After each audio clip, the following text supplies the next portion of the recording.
Welcome to our continuing series, Questions and Answers for a World in Crisis. The Psychic Being, Part 6. All answers are from the writings of Sri Aurobindo and the Mother.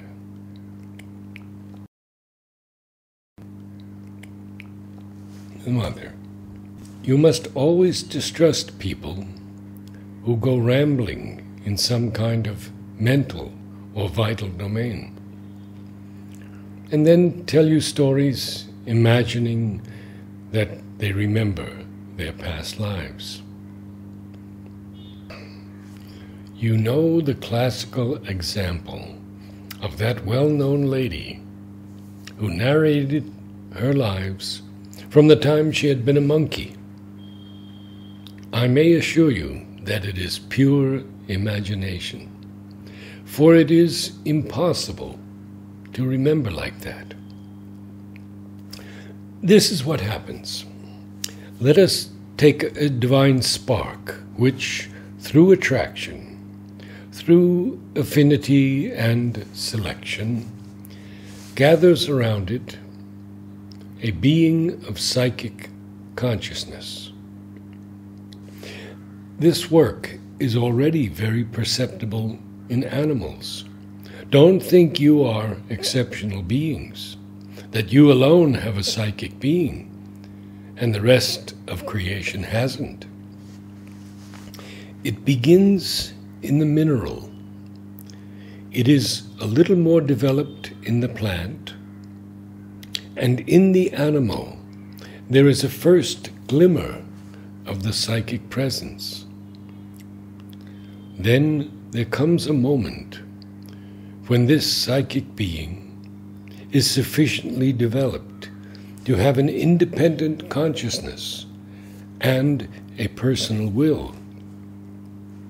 And then, after innumerable lives, more or less individualized, it becomes conscious of itself, of its movements, and of the environment it has chosen for its growth.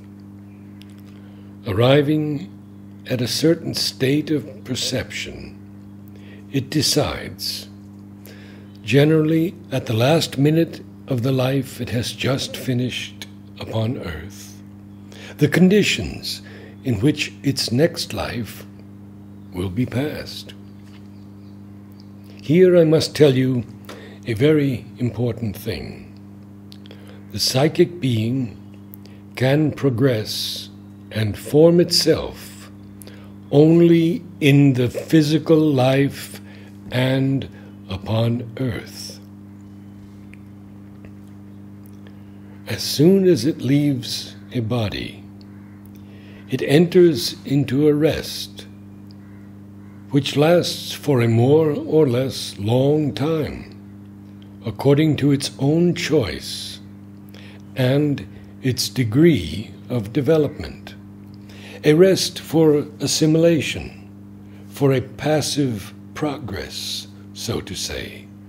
A rest for passive growth, which will allow this same psychic being to pass on to new experiences and make a more active progress.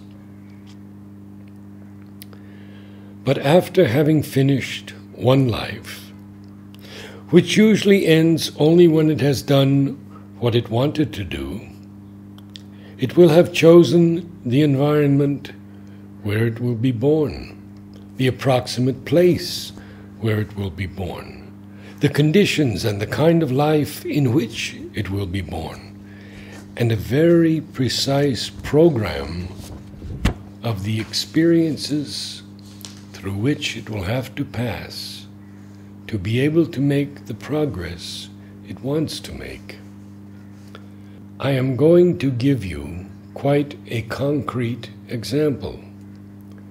Let us take a psychic being that has decided, for some reason or other, to enter the body of a being destined to become king, because there is a whole series of experiences it can have only under those conditions. And having passed through these experiences of a king, it finds that there is a whole domain in which it cannot make a progress due to these very conditions of life where it is. So when it has finished its term upon earth and decides to go away, it decides that in its next life it will take birth in an ordinary environment and in ordinary conditions, neither high nor low, but such that the body which it will take up will be free to do what it likes. For I do not tell you anything new when I say that the life of a king is the life of a slave.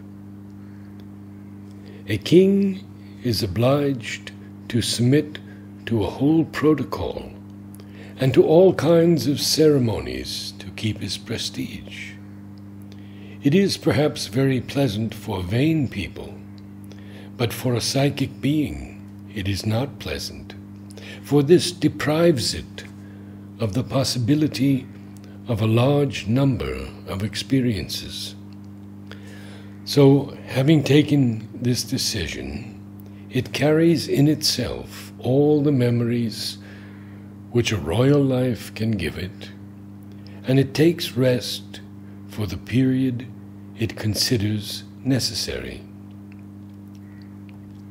Here, I must say that I am speaking of a psychic being exclusively occupied with itself, not one consecrated to a work, because in that case, it is the work which decides the future lives and their conditions. I am speaking of a psychic being at work completing its development. Hence, it decides that at a certain moment it will take a body. Having already had a number of experiences, it knows that in a certain country, a certain part of the consciousness has developed. In another part, and so on.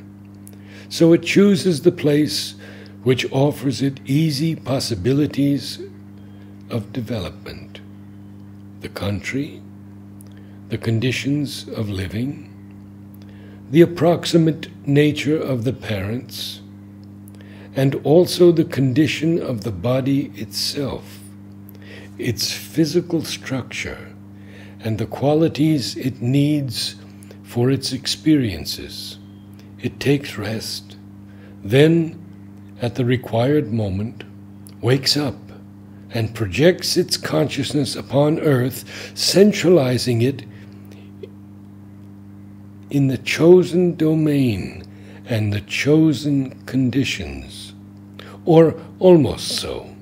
There is a small margin, you know, for in the psychic consciousness, one is too far away from the material physical consciousness to be able to see with a clear vision. It is an approximation. It does not make a mistake about the country or the environment, and it sees quite clearly the inner vibrations of the people chosen. But there may happen to be a slight indecision. But if, just at this moment, there is a couple upon earth, or rather a woman, who has a psychic aspiration herself, and, for some reason or other, without knowing why or how, would like to have an exceptional child, answering certain exceptional conditions. If at this moment there is this aspiration upon earth, it creates a vibration, a psychic light, which the psychic being sees immediately and without hesitation, it rushes towards it. Then, from that moment, which is the moment of conception, it watches over the formation of the child, so that this formation may be as favorable as possible to the plan it has. Consequently, its influence is there over the child even before it appears in the physical world. If all goes well, if there is no accident, accidents can always happen. If all goes well at the moment the child is about to be born, the psychic force, perhaps not in its totality, but a part of the psychic consciousness, rushes into the being, and from its very first cry gives it a push towards the experiences it wants the child to acquire. The result is that even if the parents are not conscious, even if the child is in its external consciousness, it is not quite conscious. A little child does not have the necessary brain for that. It forms slowly, little by little. In spite of that, it will be possible for the psychic influence to direct all the events, all the circumstances of the life of this child, till the moment it becomes capable of coming into conscious contact with its psychic being. Physically, it is generally between the age of 4 and 7, sometimes sooner, sometimes almost immediately. But in such a case, we deal with children who are not children, who have supernatural qualities, as they say. They are not supernatural, but simply the expression of the presence of the psychic being. But there are people who have not had the chance, or rather the good fortune, if one may call it that, of meeting someone physically who could instruct them. And yet they have the feeling that every step of their existence, every circumstance of their life is arranged by someone conscious, so that they may make the maximum progress. When they need a certain circumstance, it comes. When they need to meet certain people, they come. When they need to read certain books, they find them within their reach. Everything is arranged like that, as if someone was watching over them, so that their life may have the maximum possibilities of development.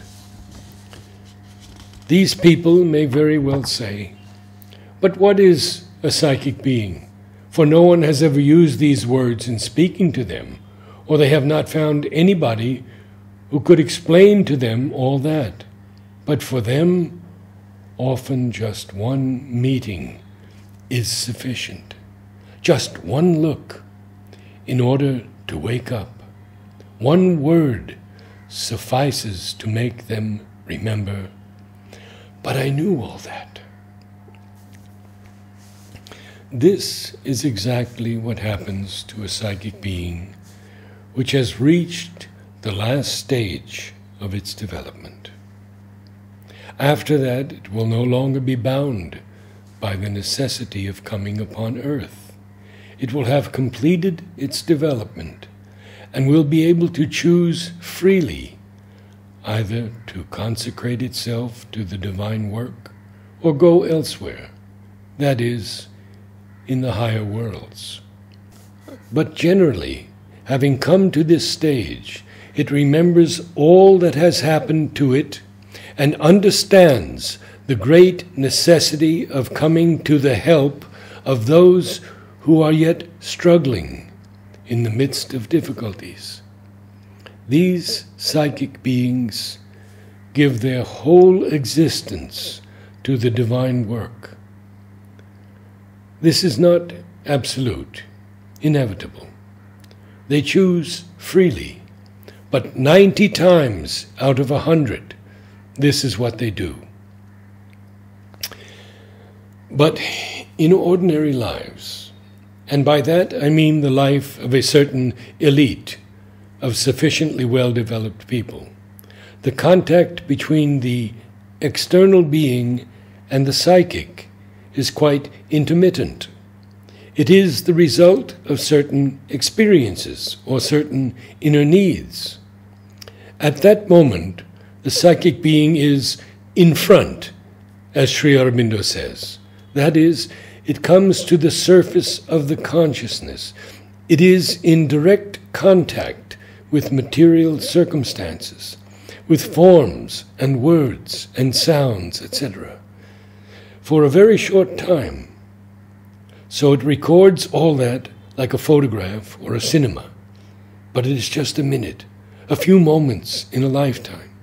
These moments may repeat themselves several times, but they do not last. And it is this the psychic being remembers. And when you have real psychic memories, sincere, spontaneous, not fabricated by the mind or the vital, that is, purely psychic, exact, your memory is intermittent. And it is often very difficult to locate your past lives, to say, I was this or that. It is only when the psychic experience has taken place at a very important moment of your life, and a whole set of circumstances gives you, so to say, the key to the story, dresses, spoken words, customs, or an environment giving you the key, that you can say, oh, that life, I have lived it. But if someone comes and narrates to you all his previous lives, from the monkey onwards, with a mass of details, you may be sure that he is a humbug. Namaste.